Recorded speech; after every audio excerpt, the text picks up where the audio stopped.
Hi, my name is Mary. Today FM plays the best music in Lambasa. Today FM rocks.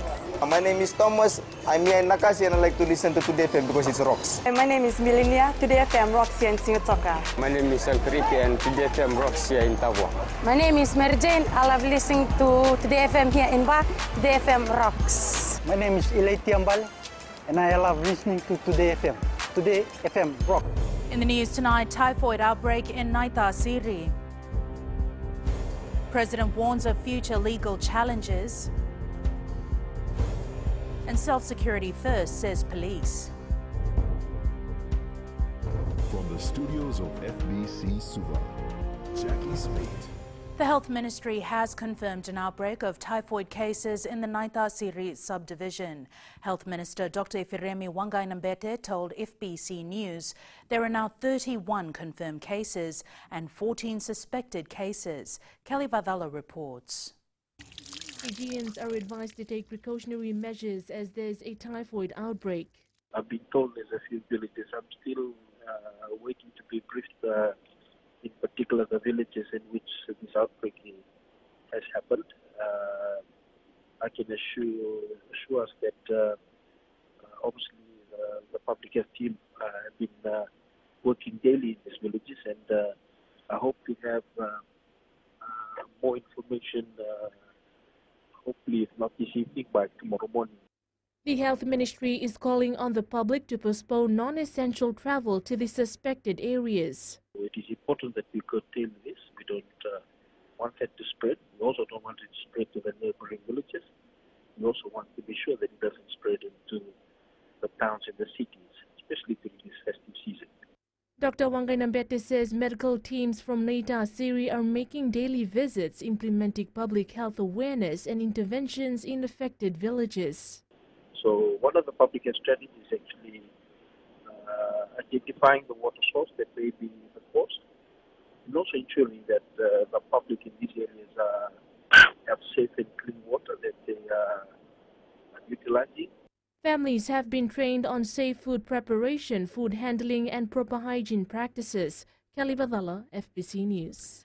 A number of new challenges were today laid out for legal practitioners by President Major General retired Chiochi Konrote at the 20th Attorney General's Conference. He said there were new challenges to be faced in the 21st century and lawyers must be ready for them. Felipe Naikaso reports.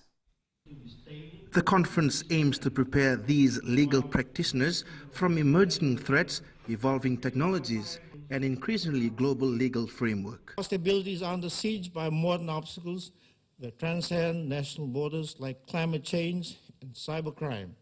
We must act with boldness to stay ahead of the curve.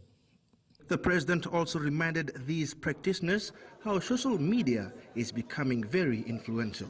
In a time when fear-mongering and falsehoods can spread unchecked, both on social media and at the community level, your informed and measured voices on the issues of the day can make a real difference in how Fijians see the world. Konrote says lawyers are entrusted with strengthening the body of laws by testing our laws in the courts, by defending the interests of clients and protecting the integrity of our legal system. But make no mistake, you are not members of a special caste, a select few who are the sole owners and arbiters of legal understanding.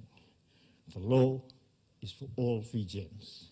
We encourage all participants to actively participate in the sessions in a professional and courteous manner that will uphold the decorum of the conference. This year's conference is by far the largest yet, with more than 600 people.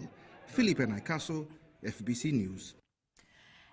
An $8.4 million squatter settlement project has been earmarked by the Ministry of Local Government and Housing and Community Development over the next 4 years. This was revealed by Permanent Secretary Joshua Wycliffe during a topic of discussion on building cities of tomorrow at the Attorney General's Conference. Wycliffe says they will partner with the UN Habitat on these projects. Following TC Winston, UN Habitat and the Ministries of Climate Change and Economy jointly developed a proposal which was accepted with the aim to build the resilience of some of the most vulnerable informal settlements within Fiji. And the participatory principle is literally taken for its meaning in this project. And this is called the Adaptation Fund, a mechanism under the United Nations Framework Convention on Climate Change, and it agrees to fund this initiative at the cost of 8.4 million Fijian dollars. At the core of this project, there are 16 informal settlements selected across Nandi, Lami, Lautoka, and Singatoka. The government is undertaking a comprehensive review of hourly wage rates with the aim of determining wide-reaching pay rises, including the national minimum wage. This also covers the 10 sectoral wage rates that already stand above the minimum wage. Attorney General and Minister for Economy Aya Said Qayyum says the vast majority of Fijians earning hourly wages have been excluded from the discourse among politicians. So the government is focusing on wage rises across the board. The 10 sectoral wage rates will each be examined to determine their respective rises. International experts will oversee the review. While police officers will be out in numbers patrolling the busy corridor of Suva's night spots, the Commissioner is pleading with the general public, especially party-goers, to be security conscious. Brigadier General Siti Veningilio is reminding the public that personal security is your responsibility. Akusita Tale has more. The public are being urged to not always rely on the police to provide maximum security. We will try and provide that conducive security environment for you to go and enjoy yourself. But that doesn't mean that you treat that place just like you're walking around in your compound. You need to be security conscious at all times. The police commissioner is also requesting the public to refrain from posting claims on social media, but report it to them directly. He says police cannot take any action and make arrests in the absence of a report. And if you see things that are happening, inform us. We will not be able to go out there without your cooperation with us. You need to tell us what's going on. Otherwise, we will be going around looking for things and that you could easily have told us. But we are out there, we are increasing numbers there. The police force is in discussion with the government to invest in new technologies, and they're also working with business communities to look at ways to reduce the crime rate. Akusita Tale, FBC News. With a number of cases of ciguatera fish poisoning reported earlier this week, the Fisheries Ministry is renewing its advisory to the public to abstain from eating certain fish that might contain the harmful toxin. 6 people died in Ngau last year as a result of consuming ciguatera-contaminated fish. Maggie Boyle reports. Minister responsible Semikar Levisau says there are around 20 fish species that are at risk of consuming the ciguatera toxin, which is produced by marine microalgae prevalent in our seas at this time of the year. Fish poisoning will be quite common, and there are common species that is common with ciguatera fish poisoning. Yellowtail barracuda, Buinromo, Daniva, which last year had a huge impact where fish poisoning did occur in Ngau, and there was a lot of fatalities. Ciguatera toxin fish cannot be destroyed through the processes of freezing or cooling or any other processes. In addition, the poisoned fish cannot be detected from its odor, from its appearance, its texture, or even its taste, which is why refraining from eating these particular fish that are vulnerable to the toxin remains the best course of action. Ciguatera poisoning usually starts 2 to 24 hours after eating fish containing the toxin. The consumption of fish is basically dependent on the consumers themselves. We are providing the awareness and providing the advice that should be given to our citizens and our people. Symptoms include numbness in fingers, toes, lips, mouth and throat, joint and muscle pain, as well as nausea, vomiting, diarrhea and headaches. Maggie Boyle, FBC News. Still to come, speed cameras to go live from Monday. And U.S. Coast Guard assists Fiji Navy. Details after the break.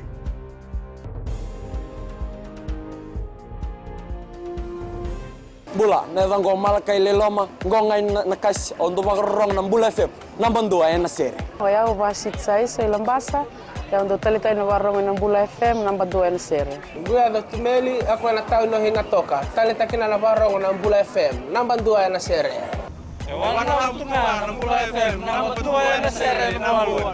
Na vengo fani na tauni ngo singatoka kita ndo talita kana Bula FM namba 2 ena sere. Bula FM namba 2 ena sere.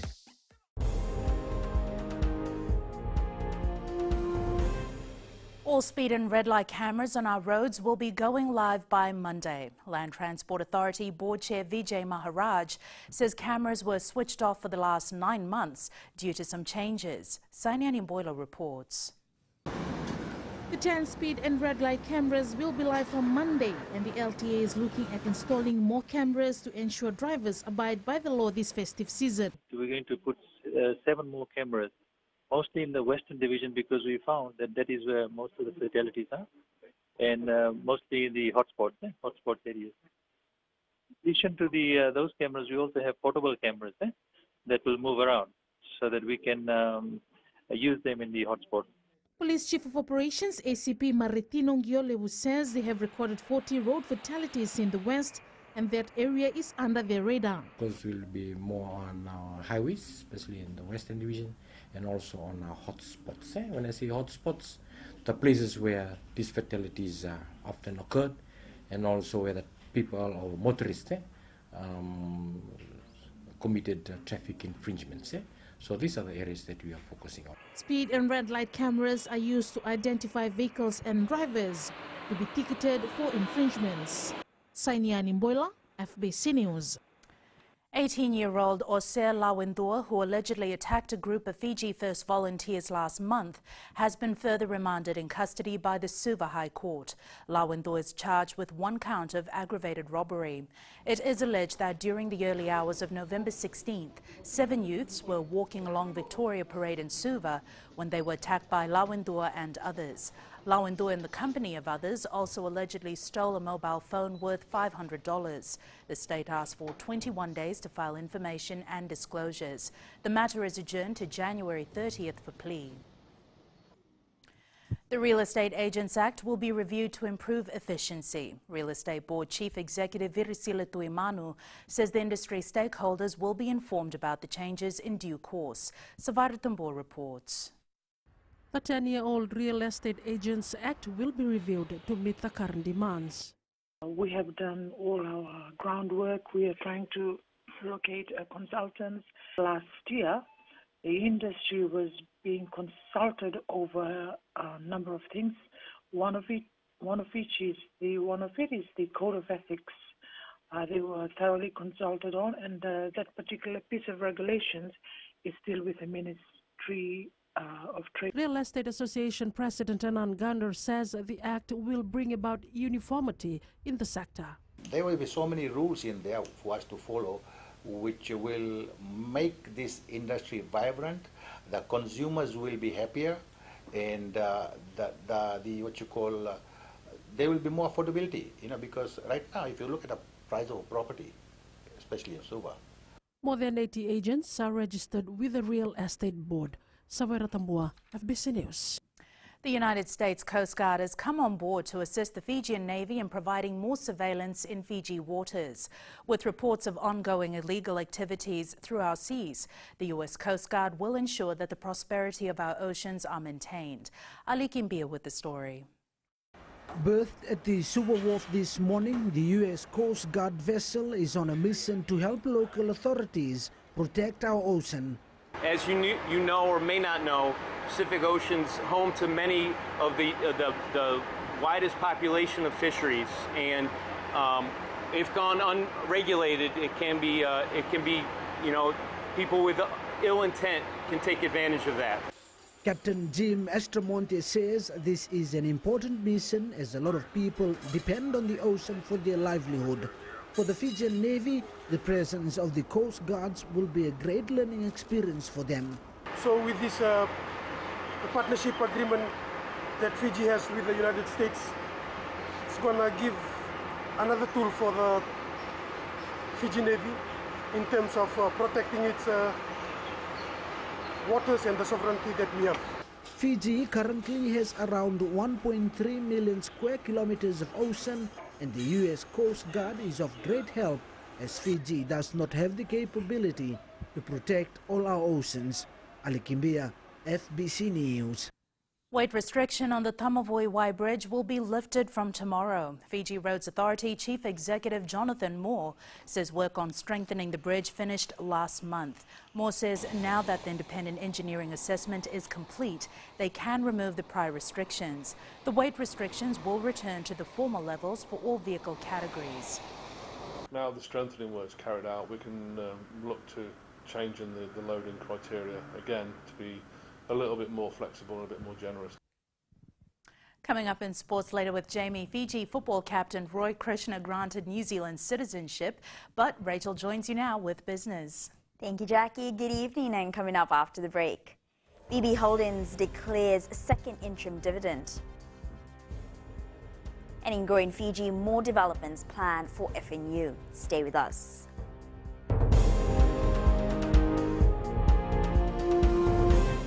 Lola, I am Eleanor. For the best classic hits, I only listen to Gold FM here in Singapore. Gold FM, only the classic hits. My name is Seni Rawa. I love listening to Gold FM here in Nosuri. Gold FM, only the classic hits. My name is Dino. I'm from Outrigger, Coral Coast, Singapore.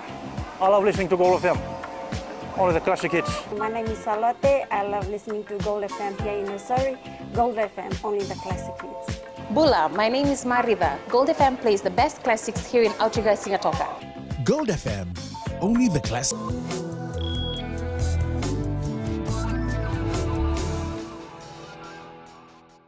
Leading business tonight, the BB Holdings Limited, for the first time in 20 years, is debt-free, having paid off all its loans.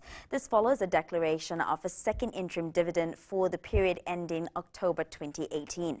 In a release on the South Pacific Stock Exchange, the company says it increased final dividend for 2018 is 8 cents per share. The company states this will provide a total dividend return of 15 cents for the year. And we now join Sanifa from HFC Bank with the latest from the money market. Financial markets remain volatile based on multiple factors. Investors are betting that the trade truce between China and the US won't last after the arrest of Huawei's chief financial officer. Meanwhile, the Wall Street Journal reported that the Federal Reserve may adopt a wait-and-see approach to future policy decisions. The report appeared to ease investor fears that the Federal Reserve may overshoot on policy tightening. Markets also face a test from the U.S. payrolls data amid speculation that the economy is heading for a tough patch after years of solid growth. All these uncertainties saw a surge in demand for the safe haven greenback. But the safe haven move saw its Aussie and Kiwi counterparts lose some ground. That's it from HFC Bank for this week. Vinaka. Thanks for the update, Sanifa. On to the exchange rates as it was set this morning. What appears to be a renewal of the Chinese-US trade war involving the arrest of the Huawei official has once again thrown the markets into confusion, seeing the Fiji dollar rising against the Chinese yuan, the Aussie dollar as well as the Kiwi dollar, but it slid slightly against the other currencies we cover. As for the commodities market, oil prices was down slightly to close at $53 per barrel. Gold fell down as well to close at $1,237 per ounce, and silver closed at $14.45 an ounce.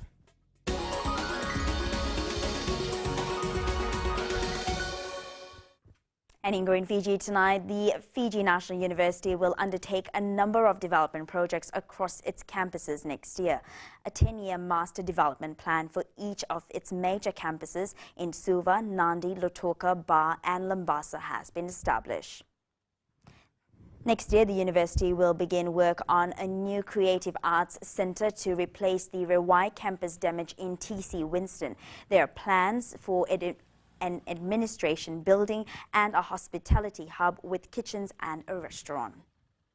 We will shortly begin construction of a new sports complex with an indoor basketball court with bleacher seating for tournaments, a large cardiovascular and free weights training area, and 4 flat multi-purpose exercise rooms. This project is part of the university's wider attempt to address the issue of obesity and NCDs here in Fiji.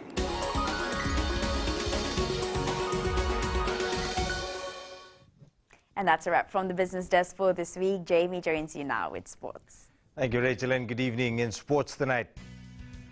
Baber stresses discipline going into Cape Town Sevens. And 2 overseas teams competing at Grasshopper netball competition. This and more coming up.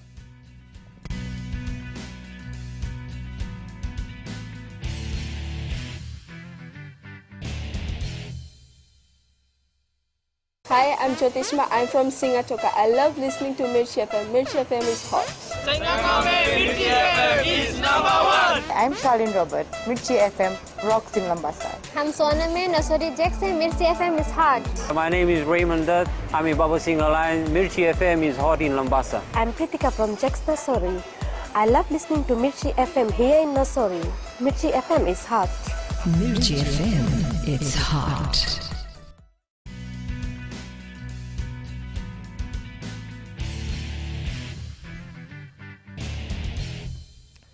Fiji Airways men's sevens coach Gareth Baber has warned players that they will lose their spot in the team if indiscipline continues. This after Aminoni Nasilasila and Benjamin Wota were both handed a 3-match suspension for dangerous tackles in Dubai over the weekend. Meli Tavanga reports. Coach Gareth Baber says if players continue to go against the team's game plan and give away penalties, they will be dropped out of the squad. Obviously I don't want to go into a tournament 2 players down, so I'll be looking to make sure that we've got 11 fit players going into that for those first 2 games, and then getting one of them back in the 3rd game of that day. It's not good to be in that situation. He says it's said they had to go with 11 players in the first 2 games in Cape Town this weekend. They're making sure that will not be repeated. Obviously I don't want to go into a tournament 2 players down, so I'll be looking to make sure that we've got 11 fit players going into that for those first 2 games, and then getting one of them back in the 3rd game of that day. It's not good to be in that situation. Baber will name either Nasilasila or Vota as the 13th player, meaning he will retain all his core players for the Cape Town tournament, which starts tomorrow. Meli Tavanga, FBC Sports. The Blitzboks will draw energy from a packed Cape Town stadium when their home tournament kicks off tomorrow. Springboks Sevens captain Philip Snyman says they are keen to get going in Cape Town this weekend, where they will meet Zimbabwe, Samoa and New Zealand in Pool A on the opening day. He says the huge need to improve from Dubai last week will drive them over the next 2 days. The first 4 games, something that we want to forget as quickly as possible. I think it just came down to the basics, and we haven't done that well normally from the kickoffs at ruck time. That's where we're very strong at, and over the last weekend in Dubai we struggled. So if we can do that right, I believe we have the firepower, and I believe we have the ability to be successful here in Cape Town. With 6 months to prepare for the Pacific Games in Samoa, the Fiji Residents Extended Squad had its first fitness test at the Rambuka Gym today. Fiji Rugby League head coach Wula Onondakuitonga says the 40-man squad will continue with fitness tests on a monthly basis before announcing the final team around June next year. He adds they are aiming for gold at the Pacific Games in Samoa. Yes, we have submitted to first lot 99 players, and there's about 40 out there. After this test, then we will do the chopping, then we'll see who doesn't meet the criteria, then we will stop chopping. The 4th annual Grasshopper tournament started at the Netball Centre in Suva today. 30 teams are competing in the event, including a team each from Australia and New Zealand. Koroi Tandolala reports. The Grasshopper Netball tournament gives young girls an opportunity to develop their skills. Giving players the opportunity in Fiji to produce a lot of naturally talented, athletic girls. So it's about finding those girls and giving the opportunity coming across to Australia. This tournament is also preparing potential athletes in the under-19 category to represent Fiji in the 2021 Youth World Cup. So Fiji is actually hosting it. So, it's that's at the back of our head, at the back of my mind, that this is a great platform for them. So that's why we are focusing on under 12, under 14, under 16 and under 19. The 2-day round-robin tournament continues tomorrow at the Netball Centre in Suva. Roy Tandulala, FBC Sports. The Fiji women's under-15 basketball team ended its FIBA Oceania Championship in 4th place. The young girls side lost its last match against New Zealand 86-27 this morning. Of the 4 games they played at the championship in Port Moresby, Papua New Guinea, their only win was against the host side, beating them 85-46. Their other losses were to Australia and Samoa. Fijian wonder boy and Wellington Phoenix striker Roy Krishna has been granted New Zealand citizenship. Sean Johnson has given a strong indication he's taken a pay cut to continue his NRL career in Australia. Fronting up the Sydney media today for the first time since his shock departure from the Warriors, Johnson made it clear that he's joined the Cronulla Sharks to win the premiership. That's it from sports tonight. Kelly joins you with weather later on. And in the world of the weird and the wonderful, Rome sets out new rules for tourists. Details after the break.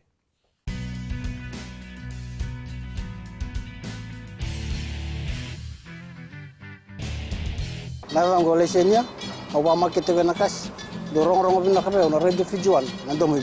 Ayaw benyana, kita barong on radio Fijuan, nandomi visi, hina toka. Guado ilaisa hinga toka, rong bina na heramakawa ina radio Fijuan hinga toka. Radio Fijuan, nandomi viti.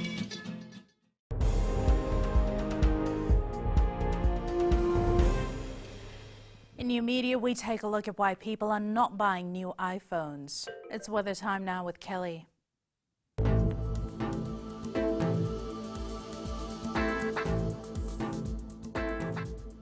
Overcast skies, warm temperatures and occasional showers were once again the weather of the day across Fiji.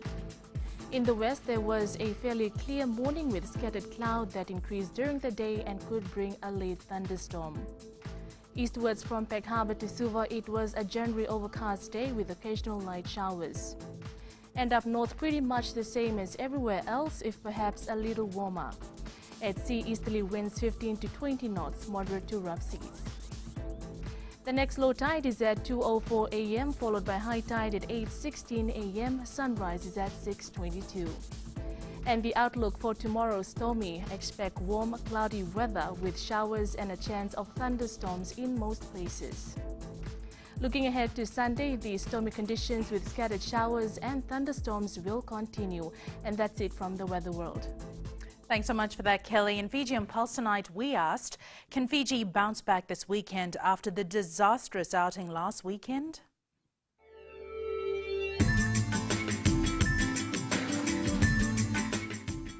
Yes, we'll just give them another chance. They will win this time. Fiji always have a slow start, but they pick up later on in the series. And definitely they will bounce back in Cape Town this weekend. Yes, they can and they will. I believe the boys will regroup and come out victorious in Cape Town this weekend.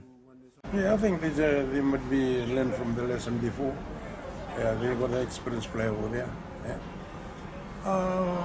Yes, we hope we're gonna win this tournament. Recapping the main stories for tonight, typhoid outbreak in Naitasiri. President warns of future legal challenges and self-security first, says police. Now for these stories and others, you can tune in daily to our sister radio station Gold FM. To our poll question segment this week, we're asking, should 4-lane roads be built around Fiji to ease traffic congestion? Visit our FBC website to answer. Before we go, our shot of the day, an absolutely stunning one sent in by Ananayasa Mode. The picture was taken in Nailangamba. Remember, you can send us newsworthy pictures and videos on email fbcnews@fbc.com.fj or share it with us via Facebook page FBC News. You can also follow and tweet us your news tips at FBC_news or simply hashtag FBC News. That was your FBC News for tonight. From the team and I, have a safe and enjoyable weekend. Bye for now.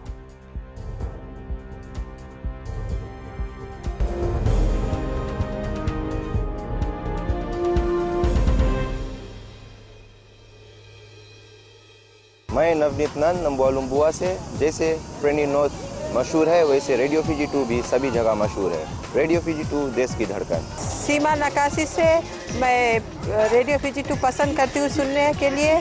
Radio Fiji 2 देश की धड़कन। मैं हूँ uncle king Sigatoka town के taxi driver. जैसे rugby famous है वैसे radio Fiji 2 famous है। रेडियो फीजी 2 देश की धड़कन।